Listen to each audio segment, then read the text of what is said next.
Então vamos lá. Eu sou a Larissa, eu sou estagiária no Colégio Alice Loureiro, pelo PIBID, sou estudante de Ciências Biológicas na UFV e hoje a gente vai estar iniciando nosso estudo sobre biotecnologia com a aula 1. Já está disponível no Drive o material, o resumo sobre biotecnologia. Eu aconselho bastante que você dê uma olhadinha depois, mas por enquanto é isso. Eu selecionei 5 questões sobre biotecnologia e a gente vai estar discutindo. Então vamos lá. Se você já foi no supermercado comprar um lanche, comprar uma coisa para você levar para a hora do recreio, ou você estava assim em casa, deu vontade de comer uma coisa mais gostosa, e você foi no supermercado, foi no mercadinho perto da sua casa e você viu esse símbolo na embalagem de algum alimento. O que esse símbolo significa? Significa que esse alimento é produzido a partir de uma planta, de um grão que é feito de uma planta transgênica. O que é um transgênico? Transgênicos são organismos que tiveram materiais genéticos de organismos de outras espécies inserido ao seu material genético.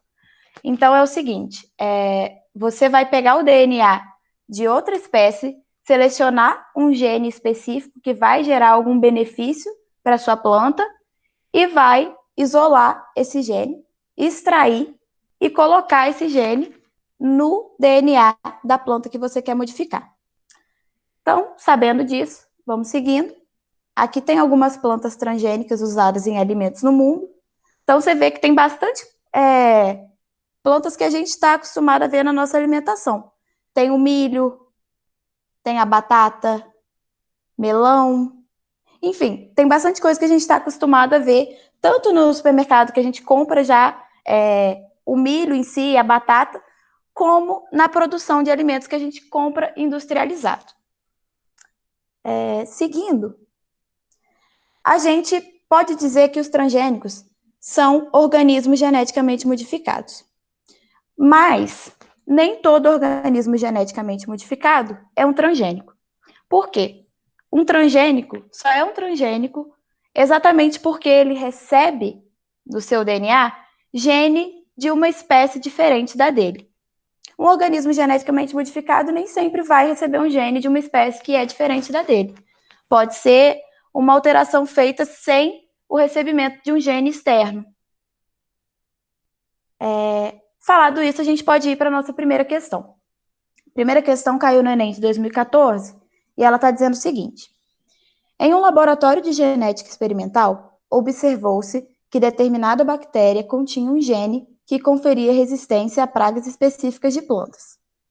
Em vista disso, os pesquisadores procederam de acordo com a figura. Do ponto de vista biotecnológico, como a planta representada na figura é classificada? Então, a gente está analisando o seguinte nessa imagem. A gente tem uma bactéria e dessa bactéria está sendo isolado o DNA dela. E aí o que vai acontecer? Vai ser feita a clonagem desse DNA. A partir da clonagem, a gente vai extrair o gene de interesse. Aqui o gene de interesse. E a gente vai começar a fabricar esse gene. Para que esse gene fabricado possa ser usado para a inserção do gene nas células do tecido da planta. Então, essa aqui é a planta já com o melhoramento genético feito. A gente pegou esse gene de interesse da bactéria e inseriu na planta. Então, a gente tem aqui as nossas alternativas. E a nossa pergunta a gente pode lembrar que é a seguinte: do ponto de vista biotecnológico, como a planta representada na figura é classificada?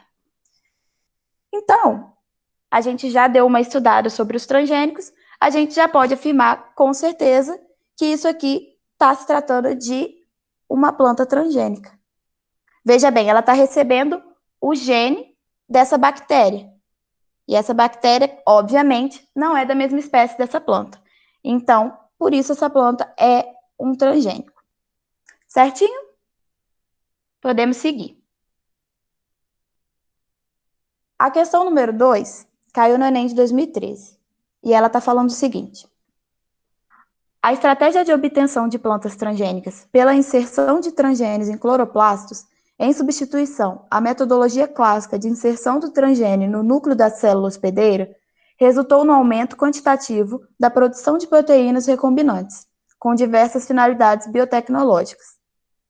O mesmo tipo de estratégia poderia ser utilizada para produzir proteínas recombinantes em células de organismos eucarióticos, não fotossintetizantes, como as leveduras, que são usadas para a produção comercial de várias proteínas recombinantes e que podem ser cultivadas em grandes fermentadores.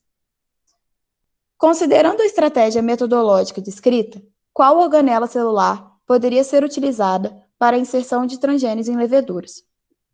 Então, você veja bem, por que essa estratégia está sendo utilizada nos cloroplastos? Porque a gente estudando um pouco sobre a teoria endossimbiótica, a gente sabe que o cloroplasto provavelmente foi uma bactéria que foi fagocitada pela nossa célula e ela ficou vivendo lá. Ou seja, já foi um organismo que tem o seu DNA próprio. Até hoje o cloroplasto tem o seu DNA próprio e é por isso que inserção de transgênios no cloroplasto dá certo, porque o cloroplasto tem um DNA próprio. E é assim que o transgênico vai trabalhar, ele vai trabalhar em cima do DNA do cloroplasto.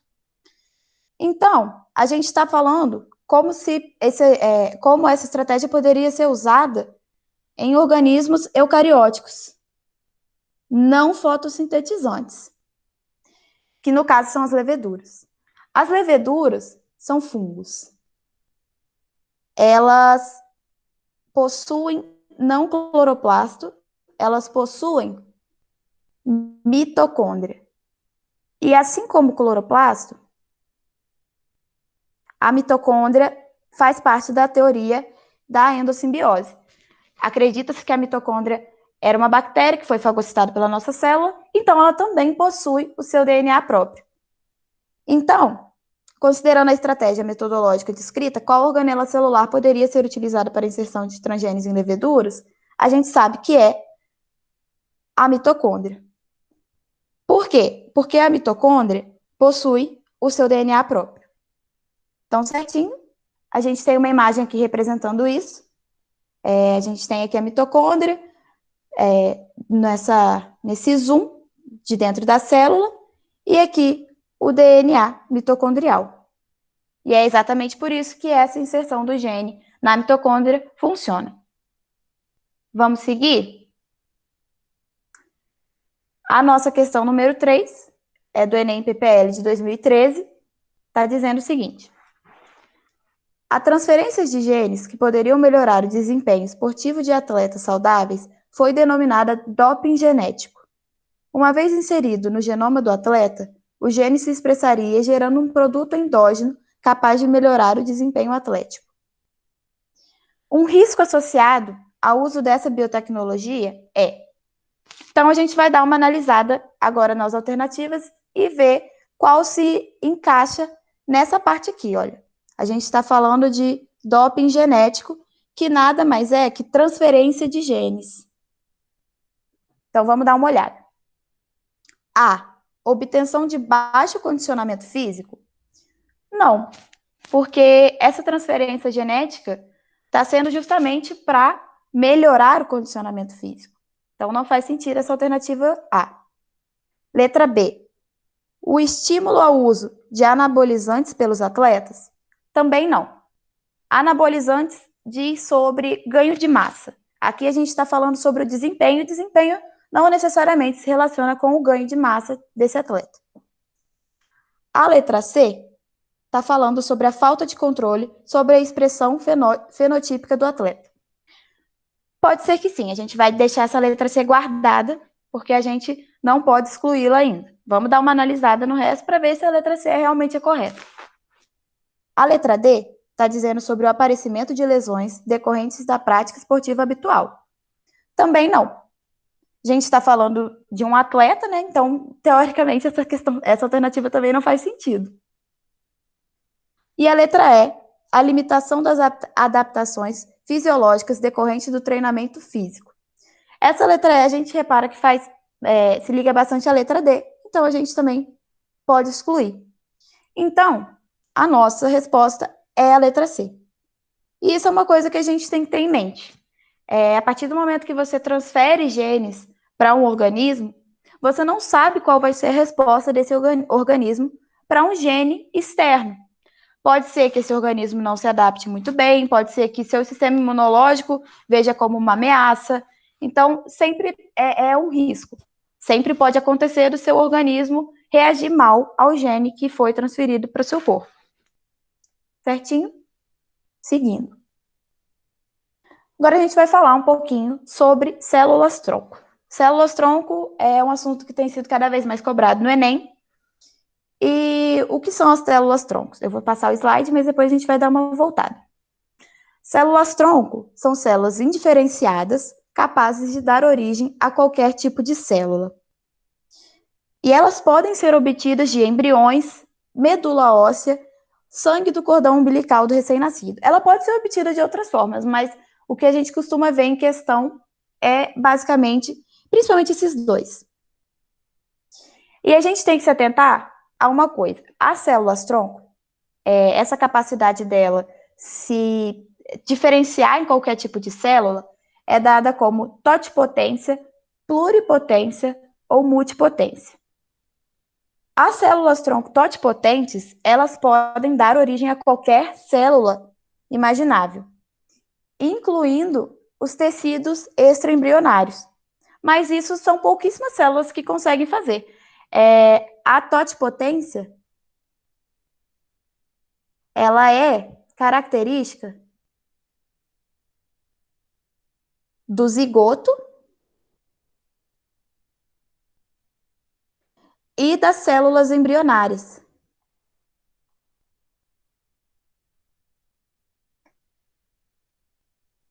Sendo que as células embrionárias que possuem essa características são as células embrionárias que se desenvolvem até a mórula, perdão. Vou escrever aqui. Certinho? E seguindo, a gente tem as células-tronco que são pluripotentes. Essas células pluripotentes podem se diferenciar em diversos tipos de célula também, formar diversos tipos de tecido, mas não podem formar os tecidos extraembrionários. Elas podem formar dos folhetos embrionários para frente. Os folhetos embrionários é a mesoderme, a ectoderme e a endoderme. Elas não conseguem formar os tecidos extraembrionários. E por último, a gente tem as células-troncos multipotentes, que elas, diferentes das demais, não conseguem formar uma gama tão grande assim de tecidos celulares. Elas são um pouco mais limitadas. E um exemplo desse tipo de célula é a medula óssea. A medula óssea é uma célula-tronco multipotente.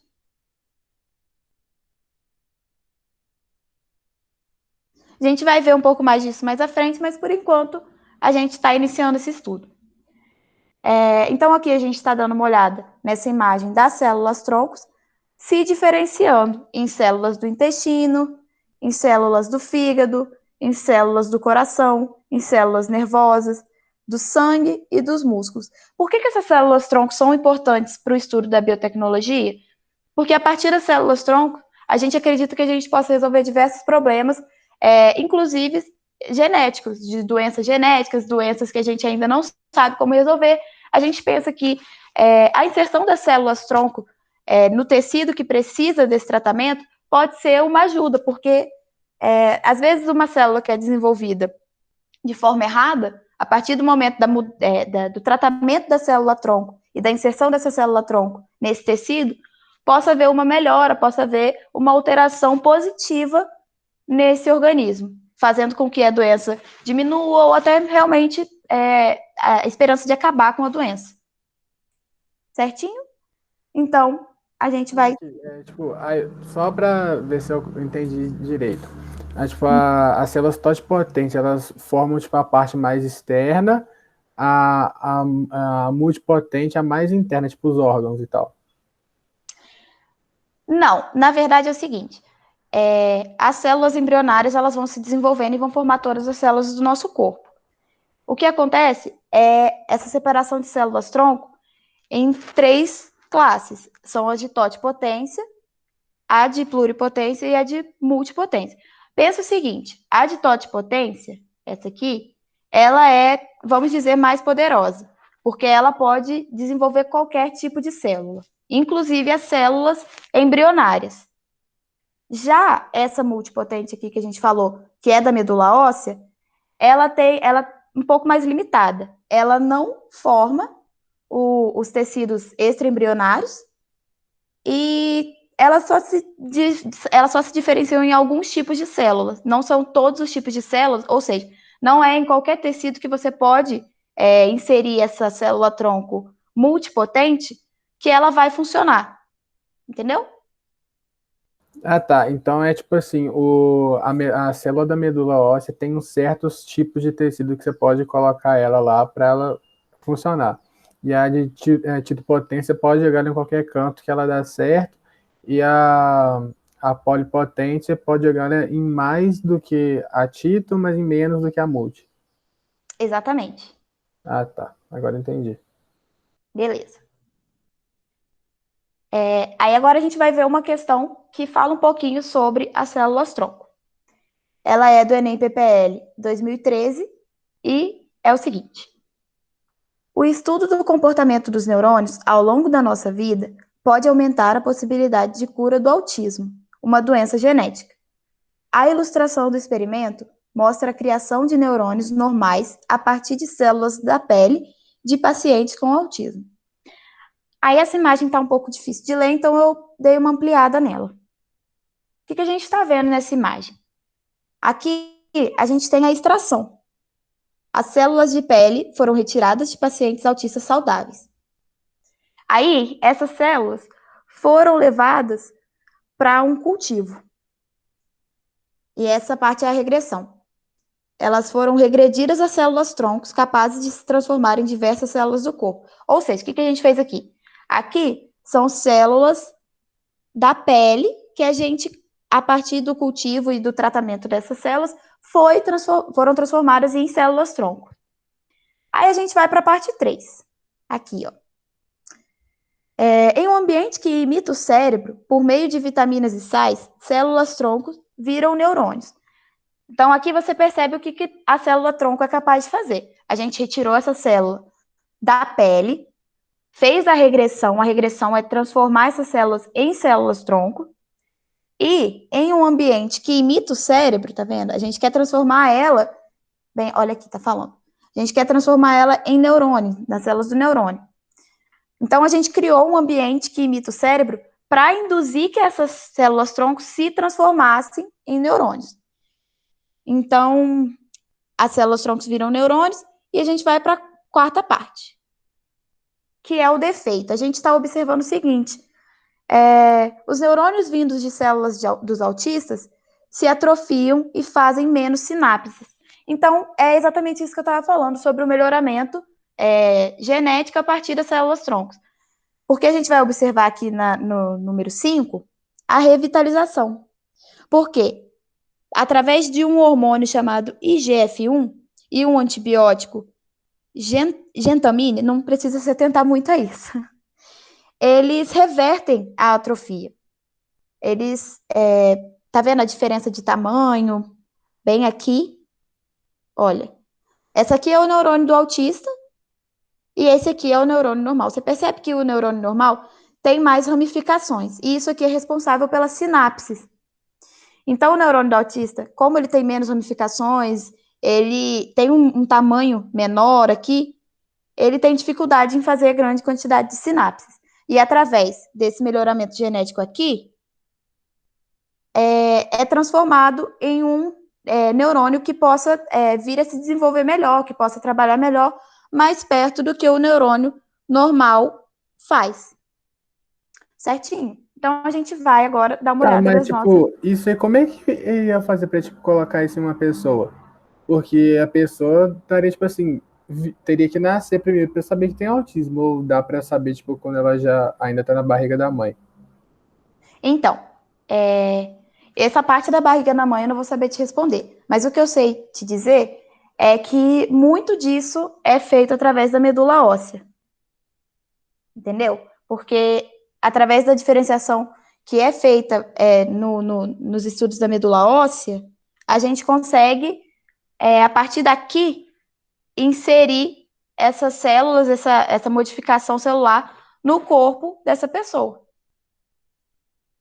Ah, tá. Aí você joga, tipo, essa célula lá porque ela já tem um tamanho normal, ela já é um neurônio tipo, normal de uma pessoa que não é autista, ela vai fazer com que os outros meio que copiem ela, porque ela é mais, tipo, avançada que eles.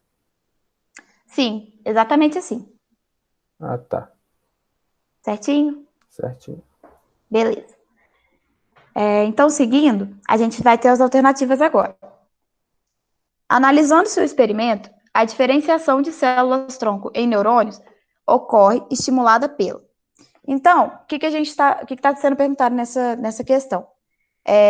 Por que a diferenciação das células-tronco em neurônios ocorre? O que induz as células-tronco a virarem neurônios? Então, a gente vai dar uma olhada. A letra A está falando sobre a extração e utilização de células da pele de um indivíduo portador da doença. A gente sabe que isso é um dos passos do procedimento, mas não é isso que faz com que a célula se diferencie em neurônio. Então, a gente pode excluir. A letra B está falando sobre regressão das células epiteliais às células troncos em um meio de cultura apropriado. Também não. Aqui a gente está falando sobre um dos passos do procedimento também, mas não é o que faz com que a diferenciação aconteça. A letra C é a atividade genética natural do neurônio autista no meio de cultura semelhante ao cérebro. Vamos dar uma segurada nessa aqui, porque eu vou falar um pouco mais dela depois. A letra D está falando sobre a aplicação de um fator de crescimento, o hormônio IGF-1, e do antibiótico gentamicina no meio de cultura. Isso aqui não está certo, porque não é isso que faz com que a diferenciação seja feita.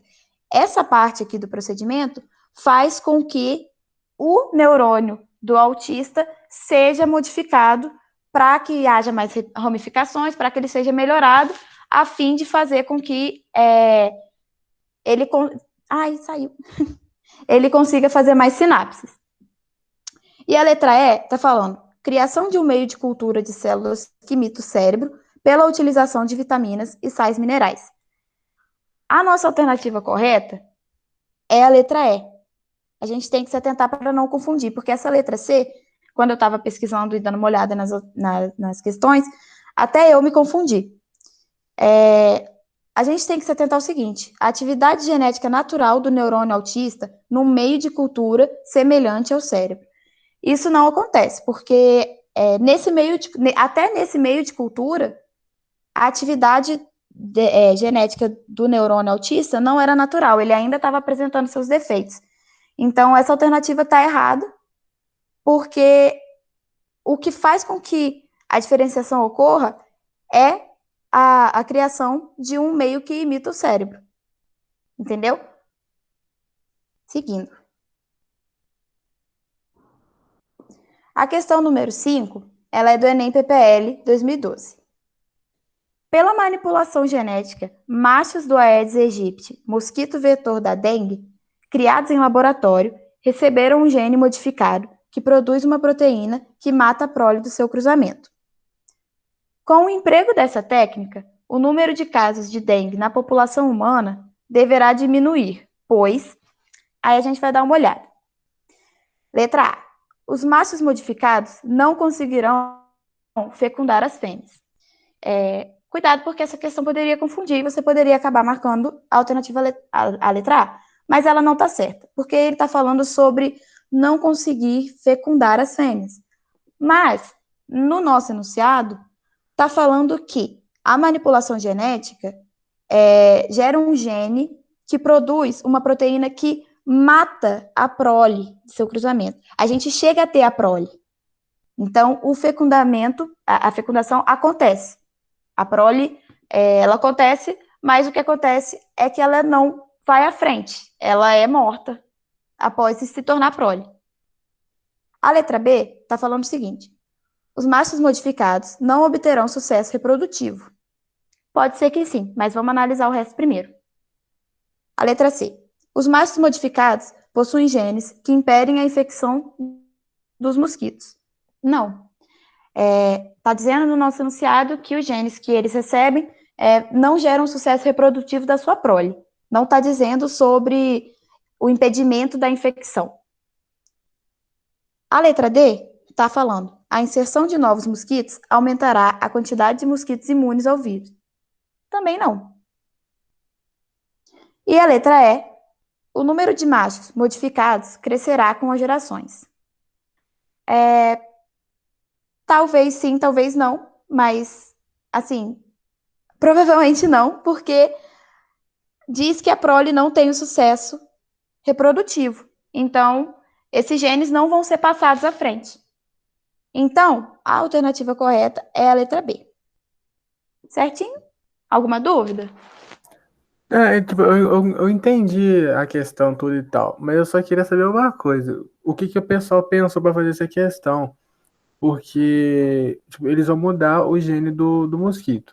Ele não vai Aham. conseguir se reproduzir. Para diminuir o número de casos de dengue, ou teria que tipo, entrar em extinção, ou não ia dar certo, porque como ele não ia conseguir reproduzir, ia ter seleção natural, e ele ia ser tipo um mosquito geneticamente modificado ia acabar, tipo, em pouco tempo. E o mosquito normal ia continuar. Aí ou teria que ter um desequilíbrio ecológico por causa da extinção, ou não daria certo isso. Então, provavelmente, essa questão aqui está falando de um estudo. A gente não sabe, eu realmente não sei te dizer se esse estudo foi à frente, mas eles provavelmente estavam estudando métodos para que a gente conseguisse dar pelo menos uma diminuída na quantidade de mosquitos da dengue que a gente tem presente por aí. E esse seria um dos métodos que eles podem ter pensado que daria certo ou não. Porque, querendo ou não, pelo menos nos mosquitos analisados nesse experimento, a gente teve uma diminuição na população de mosquitos. Porque como a prole não vai à frente, eles não têm o sucesso reprodutivo. Em grande escala, realmente é muito difícil a gente pensar isso dando certo, porque a gente teria que ter uma grandíssima quantidade de mosquitos em laboratório para poder fazer isso. A gente sabe que não é assim que acontece, a gente sabe que a gente tem realmente muito mosquito da dengue por aí e que a reprodução dele é muito facilitada. Mas provavelmente isso aqui foi feito a nível de estudo apenas. Entendeu? Entendi. Então, é isso. Você tem alguma dúvida nas questões passadas? Não. Então, tá bom. Esse aqui é o gabarito. Se você estiver assistindo pelo celular, pelo computador, dá para você tirar um print se você quiser conferir depois. Mas no Drive, tem um PDF com essas questões e com o gabarito também. Tá. Daí, se Não, você eu preferir dar uma olhada consegui lá. entender tudo direitinho.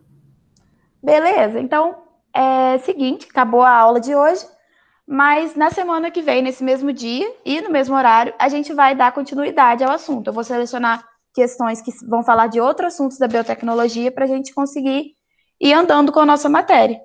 Certinho? Aí, se você vier na Certo. próxima aula, você vai pegar outra parte da biotecnologia, para a gente continuar dando um gás. Tá, joia. Beleza? Beleza. Então tá bom. Arthur, muito obrigado pela atenção. Vou parar a gravação aqui.